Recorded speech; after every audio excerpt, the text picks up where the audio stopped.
The shattered remnants of my dreams lay scattered around me, as cold as the champagne they'd toasted with.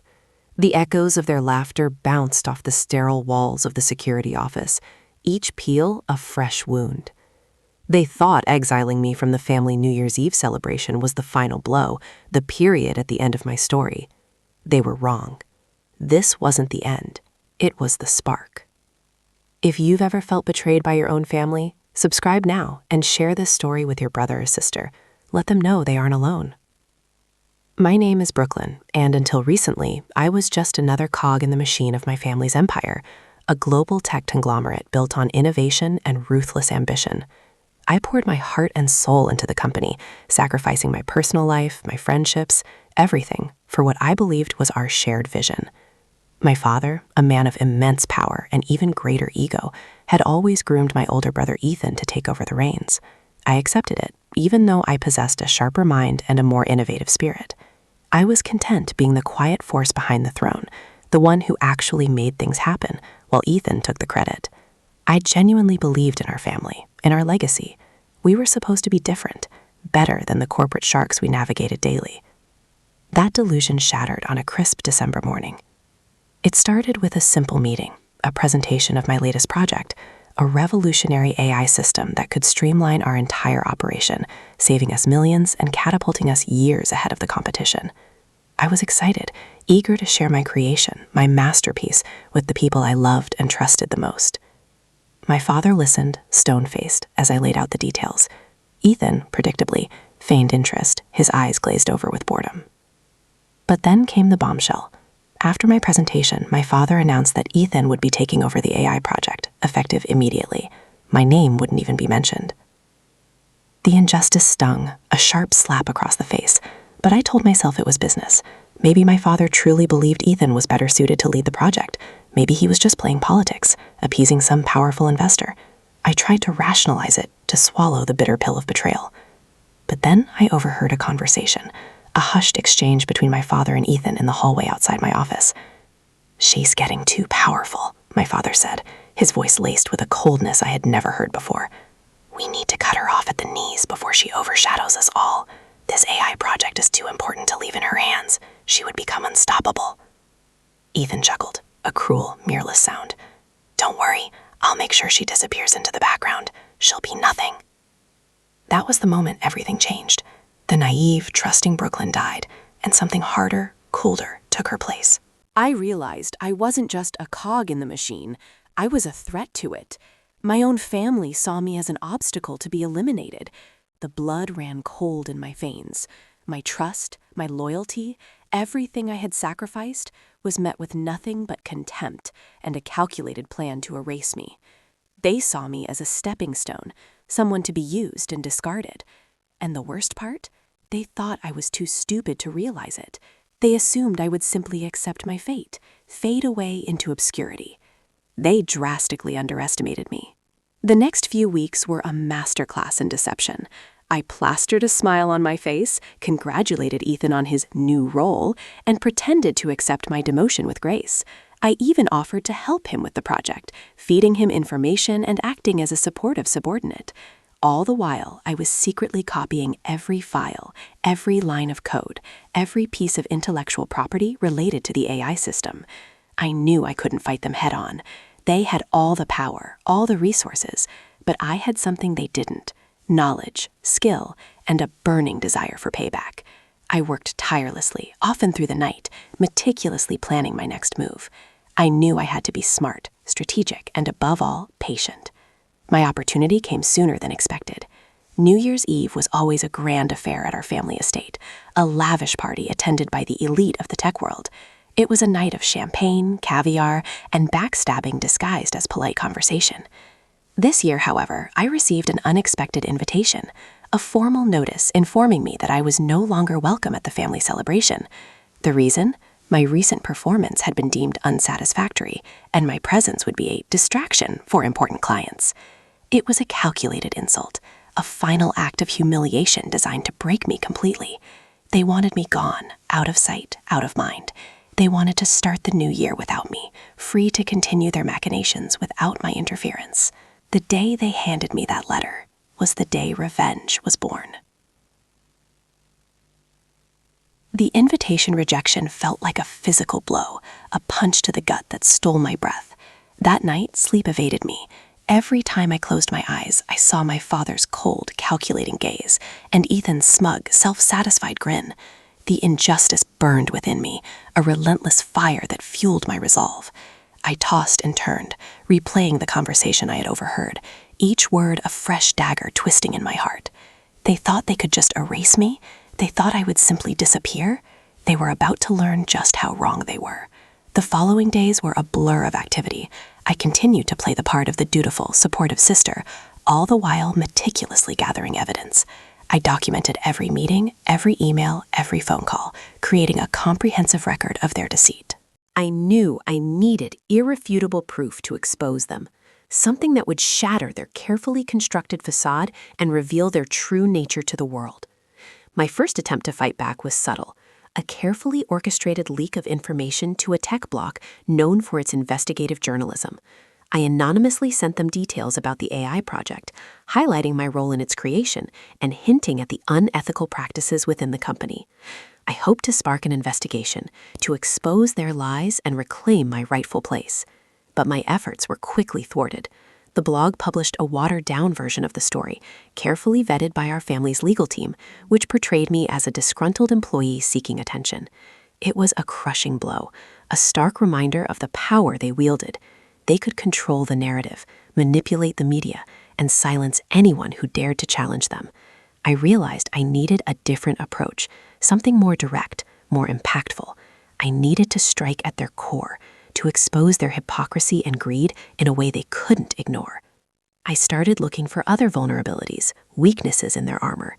I delved into the company's financial records, poring over spreadsheets and bank statements, searching for any sign of wrongdoing. It was a tedious, painstaking process, but I was driven by a relentless determination. I knew there had to be something, some hidden truth that could bring them down. Days turned into weeks, and the pressure mounted. I was constantly on edge, terrified of being discovered. I knew that if they found out what I was doing, they wouldn't hesitate to silence me, permanently. The weight of the injustice was crushing, the sleepless nights taking their toll. I felt isolated, alone in my fight against a powerful and ruthless enemy. There were moments when I doubted myself, when I wondered if I was simply tilting at windmills. But then I would remember their betrayal, their callous disregard for my feelings, and my resolve would be renewed. I refused to let them win. I refused to let them erase me. I would fight back, no matter the cost. As New Year's Eve approached, the tension reached a fever pitch. I knew that this was my last chance, my final opportunity to strike. I had to act quickly, decisively, before they could consolidate their power and bury me completely. The family estate loomed large in my mind, a symbol of their wealth, their privilege, and their corruption. It was there, amidst the champagne and the caviar, that I would expose them. It was there that I would unleash my revenge. The rejection stung, but it also clarified everything. They weren't just trying to sideline me, they were trying to erase me from their lives completely. As I sat alone in my apartment on New Year's Eve, the city's fireworks exploding outside my window like mocking laughter, I felt a wave of despair wash over me. I had dedicated my life to my family, to their company, and this was how they repaid me? With betrayal, with humiliation, with a calculated attempt to destroy my career and my reputation? I picked up a framed photo of my family, taken years ago during a happier time. We were all smiling, carefree, our arms wrapped around each other. It felt like a lifetime ago, a cruel reminder of what I had lost. My vision blurred, and the glass in my hand shattered, shards digging into my palm. The pain was a welcome distraction, a physical manifestation of the emotional agony I was enduring. That night, I hit rock bottom. I considered giving up, walking away from it all. Maybe they were right. Maybe I was too naive, too trusting, too weak to survive in their cutthroat world. Maybe I should just disappear, start a new life somewhere far away, and forget about the family that had betrayed me. But then, as I bandaged my bleeding hand, a spark of defiance ignited within me. I couldn't let them win. I wouldn't let them break me. I had come too far, sacrificed too much, to simply surrender. They wanted me gone? They wanted to erase me? Then I would show them exactly who I was, what I was capable of. I would turn their own weapons against them, expose their lies, and reclaim everything they had stolen from me. The self-pity evaporated, replaced by a cold, calculating resolve. I spent the rest of the night meticulously reviewing my plans, refining my strategy, and preparing for the final showdown. I knew I couldn't afford to make any mistakes. One wrong move, and everything would be lost. The next morning, I woke up with a newfound sense of purpose. The despair had lifted, replaced by a steely determination. I was no longer the naive, trusting Brooklyn they had manipulated and betrayed.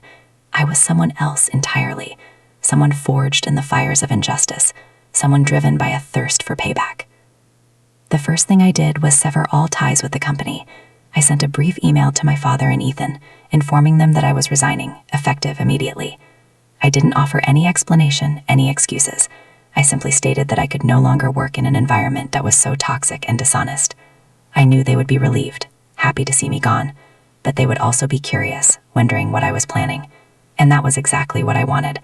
I wanted them to underestimate me, to believe that I was defeated, because the truth was, I was just getting started. Next, I contacted a lawyer, a sharp, ruthless woman known for her expertise in corporate law and her willingness to take on seemingly impossible cases.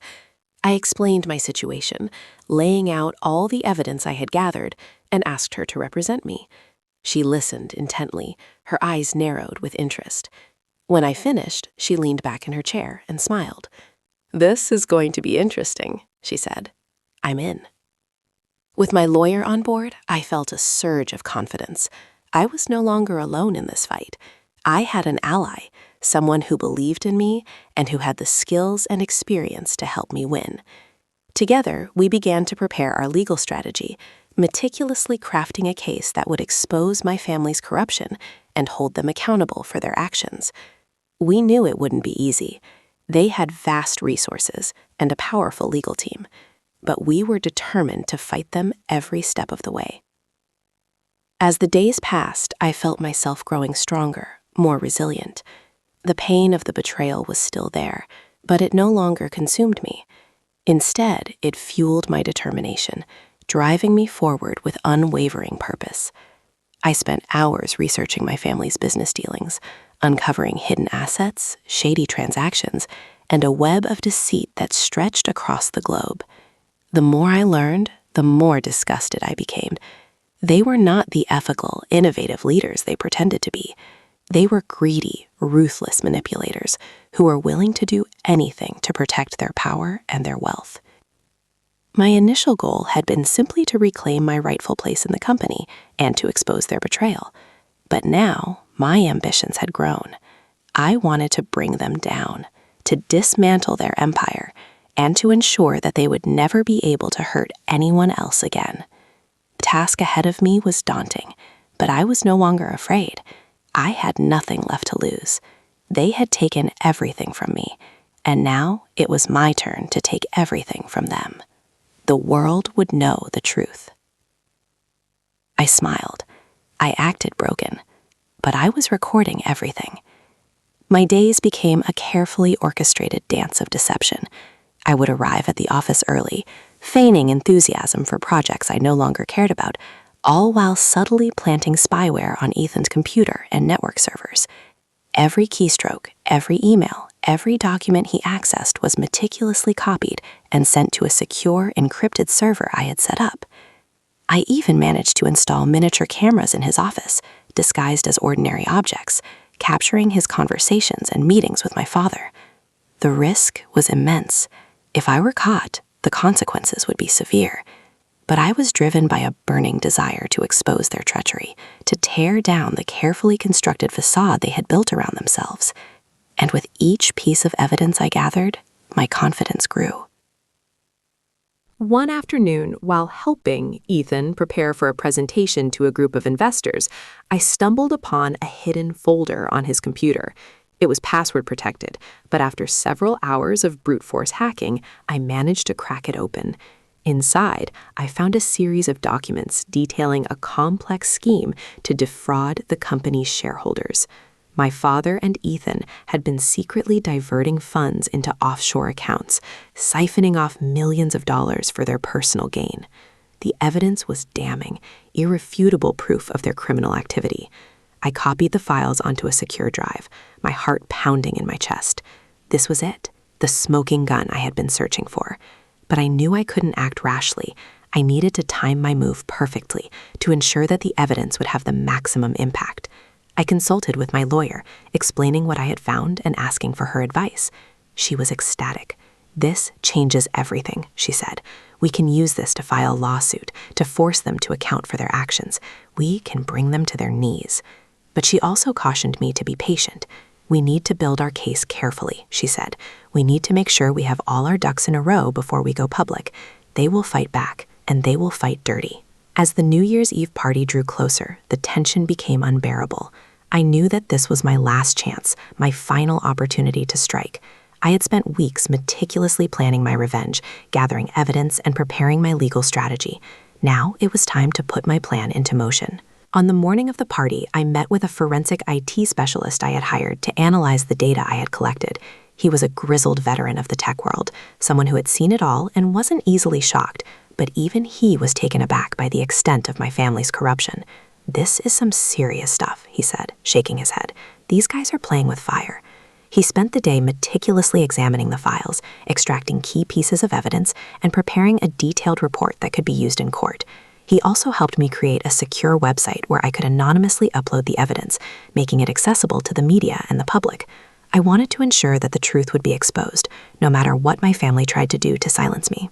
That evening, as my family and their guests gathered at the estate for their lavish celebration, I sat alone in my apartment, watching the news coverage of the party. I felt a strange mix of emotions, anger, sadness, and a sense of anticipation. I knew that my actions would have profound consequences, not only for my family, but also for myself. But I was prepared to face whatever came my way. I had spent too long living in the shadows, allowing myself to be manipulated and controlled. Now it was time to step into the light and fight for what I believed in. At precisely midnight, as the fireworks exploded over the city, I uploaded the evidence to the secure website and sent an anonymous email to every major news outlet in the country. The subject line read, "The Truth About Family Name Corp." Inside the email was a link to the website, along with a brief message. "The evidence speaks for itself." I hit send, took a deep breath, and waited. The game had begun. A revelation about the shareholder scheme was sickening, but it was the next thing I found that truly turned my stomach. Buried deep within the financial records was evidence of a series of payments to a shell corporation in the Cayman Islands. The corporation was registered under a false name, but after some digging, I discovered that it was controlled by a notorious private investigator known for his ruthless tactics and his willingness to do anything for his clients. The payments were labeled as security consulting fees, but I suspected they were for something far more sinister. I cross-referenced the dates of the payments with my own calendar and discovered a disturbing pattern. Each payment coincided with a period of intense surveillance and harassment that I had experienced in the past. It became clear that my father and Ethan had been using this private investigator to spy on me, to track my movements, and to intimidate me. But why? What were they so afraid of? The answer hit me like a freight train. They weren't just trying to protect their business. They were trying to protect a secret so dark that they were willing to go to any lengths to keep it hidden. I dug deeper into the private investigator's background, searching for any clue that could reveal the nature of this secret. I discovered that he had a long history of working for wealthy and powerful families, helping them to cover up scandals, silence their enemies, and make inconvenient people disappear. He was a master of manipulation, a puppet master who could control the lives of others from behind the scenes. And my family had hired him to control me. I felt a surge of rage, a burning desire to expose their treachery and to make them pay for what they had done. But I knew I couldn't act rashly. I needed to gather more evidence, to build an airtight case that would leave no room for doubt, and then I would unleash my revenge. Their biggest weakness? They thought they were untouchable. The arrogance dripped from them like venom. They believed their wealth and power made them immune to consequences. This belief was their blind spot, The chink in their armor I could exploit. I decided to play on this arrogance, to lure them into a false sense of security. I subtly leaked information about my struggles to cope with my departure from the company. I made sure they heard whispers about my mounting debts, my failing health, and my growing despair. I wanted them to believe that I was broken, defeated, a shadow of my former self. I wanted them to think they had won. Then, when they least expected it, I would strike. I knew I needed to create a situation where they would feel completely safe, where they would let their guard down and reveal their true nature, and I knew exactly how to do it. The annual Family Name Corp Charity Gala was fast approaching, a lavish event that attracted the city's elite. It was the perfect stage for my revenge. I decided to use the gala as a trap, a carefully orchestrated spectacle that would expose their lies and bring their empire crashing down. I started by contacting the event organizers, offering to donate a substantial sum of money in exchange for a prominent speaking role. I told them I wanted to share my story of overcoming adversity, to inspire others who had faced similar challenges. They were thrilled, eager to capitalize on my sob story and to boost their fundraising efforts. They had no idea that they were playing right into my hands. I crafted a speech that was carefully designed to appeal to their vanity and their sense of self-importance. I praised their philanthropy, their innovation, and their commitment to social responsibility. I subtly hinted at the challenges I had faced in my own life, but I avoided any direct criticism of my family or the company. I wanted to lull them into a false sense of security, to make them believe that I was no longer a threat. But behind the scenes, I was working tirelessly to prepare for the final showdown. I hired a team of security experts to infiltrate the gala, to monitor the crowd, and to ensure that nothing went wrong. I also contacted several journalists and bloggers, promising them an exclusive story that would rock the city. I wanted to make sure that the truth would be exposed, no matter what my family tried to do to suppress it. As the night of the gala approached, I felt a mix of excitement and trepidation. I knew that this was my last chance, my final opportunity to strike. If I failed, I would lose everything, but I was determined to succeed. I had come too far, sacrificed too much, to simply give up now. The world would know the truth about the family name family, and they would pay for what they had done. The exact day they tried to end me, I exposed the truth. The night of the gala arrived, a glittering spectacle of wealth and privilege. As I walked into the ballroom, I felt a wave of nausea wash over me. The room was filled with hundreds of people, all dressed in their finest clothes, sipping champagne and making small talk. My family was there, of course, holding court like royalty, basking in the adulation of their admirers. My father greeted me with a forced smile, his eyes cold and calculating. Ethan offered a perfunctory handshake, his lips curled into a sneer. They thought they had me cornered, that they had silenced me for good. But they were wrong. As I waited for my turn to speak, I felt a surge of adrenaline coursing through my veins. I knew that this was it, the moment of truth. I took a deep breath, walked onto the stage, and stepped up to the microphone. The crowd fell silent, their eyes fixed on me. I began my speech, praising my family and the company, lulling them into a false sense of security. But then I paused, took another deep breath, and said, "But there's something you should all know." I paused again, letting the suspense build. And then I unleashed my revenge. I revealed the evidence I had painstakingly gathered, projecting it onto a massive screen behind me. There were gasps, then murmurs, then a deafening roar as the truth washed over the room. Documents detailing the shareholder fraud, the offshore accounts, the payments to the private investigator, it was all there, undeniable and irrefutable. I watched as the color drained from my father's face, his carefully constructed facade crumbling before my eyes. Ethan stood frozen, his mouth agape, his arrogance replaced by a look of sheer terror. The room was in chaos. Guests began to whisper, point, and pull out their phones to record the unfolding drama. Some rushed for the exits, eager to distance themselves from the scandal. The news spread like wildfire, amplified by the journalists and bloggers I had alerted. Social media exploded with outrage, demanding justice and accountability. The Family Name Corp, once a symbol of innovation and success, was now synonymous with corruption and deceit. My father tried to regain control, shouting denials and accusations, but his words were drowned out by the storm of condemnation. He lunged toward me, his face contorted with rage, but security intervened, holding him back.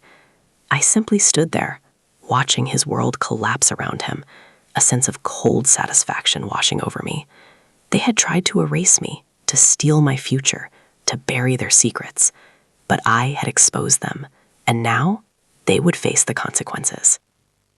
The fallout was swift and brutal. Lawsuits were filed, investigations were launched, and the family name Corp's stock plummeted. My father and Ethan were ousted from the company, their reputations ruined, their fortunes decimated. The private investigator was exposed, his shady dealings laid bare for all to see. He was charged with multiple crimes and faced a lengthy prison sentence. The charitable foundation, once a source of pride for my family, was revealed to be a sham, a vehicle for tax evasion and money laundering. It was shut down, its assets seized by the government. The empire they had built on lies and deceit was crumbling to dust. I watched it all unfold from a distance, a sense of cold satisfaction filling me. They had thought they were untouchable, that their wealth and power could protect them from anything. But they were wrong. The truth had a way of coming out, and justice, however delayed, would always be served. I received messages from former employees of the family name Corp, thanking me for exposing the truth. Some had been mistreated. Some had been silenced. Some had even seen their careers ruined for speaking out against the corruption. They told me that what I had done had given them hope, that it had shown them that even the most powerful people could be held accountable. Their gratitude was a balm to my soul, a confirmation that my actions had made a difference. In the end, they lost everything: their wealth, their power, their reputations. They were reduced to pariahs, shunned by society, haunted by their past. I just smiled. It wasn't a joyful smile or a triumphant one. It was a quiet, knowing smile, the smile of someone who had finally found peace. The act of seeking vengeance had been a dark and difficult path, but it had led me to a place of clarity and resolution. I had reclaimed my life, my dignity, and my future. I had proven to myself that I was stronger than I ever thought possible. The world knew the truth. The game was over. They were gone. I walked away, free from the shadows that had haunted me for so long. I rebuilt my life, focusing on my own goals and dreams, surrounded by people who loved and supported me. I learned to trust again, to forgive, and to move forward. The scars of the past would always be there, but they would serve as a reminder of the battles I had fought and the victories I had won. Revenge isn't sweet. It's necessary. Would you have done the same? Let me know in the comments. Subscribe for more justice.